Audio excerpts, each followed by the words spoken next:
you for being here. We are gathered today to arbitrate the dispute between Tech Solution and Global Retail regarding the e-commerce platform project.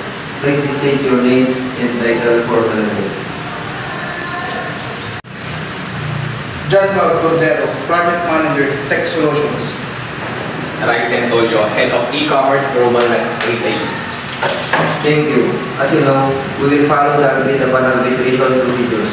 I will listen to both sides, review the evidence, and render a binding decision. Mr. Cordero, you have begun your opening statement. Thank you, Mr. So. Tech Solution delivered an e-commerce platform to Global Retail as per the agreed upon specification. However, Global Retail claims the platform failed to launch due to our errors. We contend that the platform was functional and that the launch failure was due to Global Retail's internal service issues and insufficient testing on their end. We are documentation showing the platform passed our internal testing and the Global Retail altered the agreed upon specification after our final delivery. Mr. Tolyo, your opening statement. Global Retail contracted Tech Solution to create robust and reliable e-commerce platform. The launch was completely disastrous, resulting in significant financial losses and damages to our brand regulation. The platform was riddled with bugs, slow loading times, integration issues with existing system. Tech Solution failed to address these issues adequately despite repeated requests. We have documentation of these errors and also proof that the specification alteration were done with the full knowledge and consent of Tech Solution. Mr. Cordero, please present your evidence regarding the platform functionality and Global Retail's service issues. So, Mr. So, this is the present document and the including test result.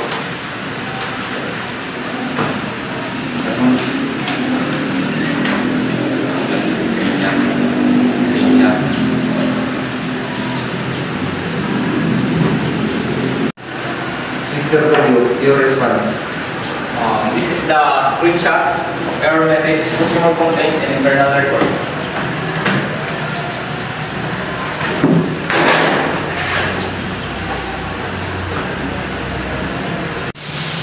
Mr. Cordero, regarding the specification changes, could you elaborate on the process of these changes and how they are well implemented? Yes, of course. Global Retail requests several changes after the initial specification were agreed upon. These were documented and approved, and we implemented them. There may have been some miscommunications regarding the integration of this new specification with existing system. Mr. Tolyo, regarding server lags presented by Tech Solutions, how do you respond to the claim of internal server issues?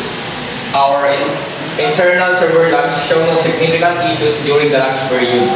The problems were directly related to the platform performance, not our infrastructures. Tech Solution is attempting to deflect blame.